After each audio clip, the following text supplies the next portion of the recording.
Experiencing a dead Klipsch Bar 48? First, check the power outlet. Ensure it's functioning correctly by testing with another device. Inspect the power cord for damage and ensure it's securely connected to both the soundbar and the outlet. If the soundbar still doesn't power on, try a different outlet before proceeding to more complex troubleshooting steps. A hard reset can resolve power or sound issues by clearing temporary caches. Start by disconnecting all cables from the Klipsch Bar 48, including the power cord and HDMI cables. Next, press and hold the power button on the soundbar for 10 to 15 seconds. Wait 1 minute to allow the system to fully reset. Then reconnect the power cord to restore functionality. If the soundbar still has no power after this process, it may be damaged internally and require professional repair. HDMI ARC allows audio to flow from your TV to the soundbar through a single cable. If you're not getting sound, start by checking your TV settings. Confirm that ARC is enabled in your TV's settings. This setting is sometimes labeled as HDMI CEC or simply ARC. Use an HDMI 2.1 cable for optimal performance and to ensure compatibility with ARC. Try unplugging and replugging the HDMI cable from both the soundbar and the TV. Make sure the correct input is selected on the soundbar. To reconnect your Klipsch Bar 48 via Bluetooth, first ensure the soundbar is in pairing mode. Press the Bluetooth button on the soundbar until the indicator light flashes. This activates Bluetooth 5.0 pairing. On your device, go to Bluetooth settings and search for available devices. Select Klipsch Bar 48 from the list to connect. If pairing fails, try clearing the soundbar's Bluetooth memory by performing a factory reset. Refer to Section 6 for the complete reset procedure. Distance and interference can cause connection issues.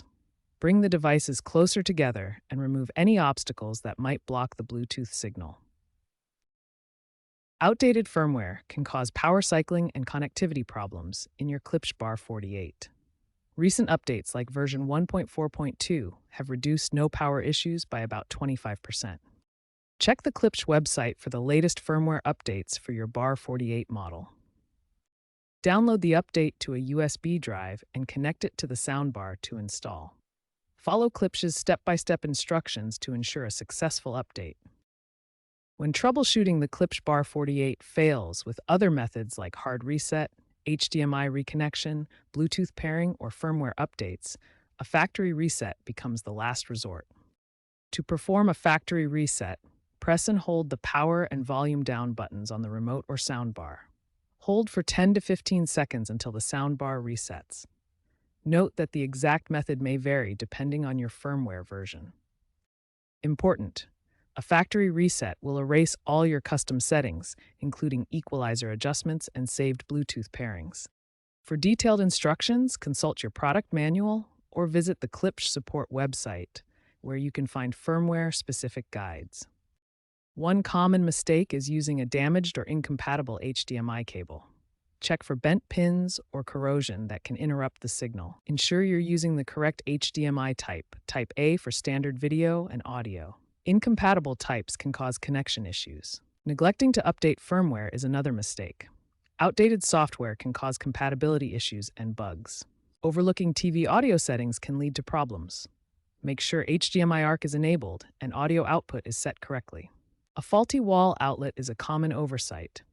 Test the outlet with another device to ensure it provides stable power. Check for visible damage like cracks or scorch marks on the outlet, which indicate potential electrical issues. Always double-check connections and settings before assuming a hardware fault. Testing components systematically can save time and avoid unnecessary repairs. If you've tried all troubleshooting steps and the Klipsch Bar 48 still has no power or sound issues, it's time to contact Klipsch support. Prepare your model number and purchase date. Be ready to detail the problem and the steps you've taken. If the soundbar is under warranty, they may offer a replacement or repair. You can also use their interactive troubleshooter app launched in 2025 for extra help.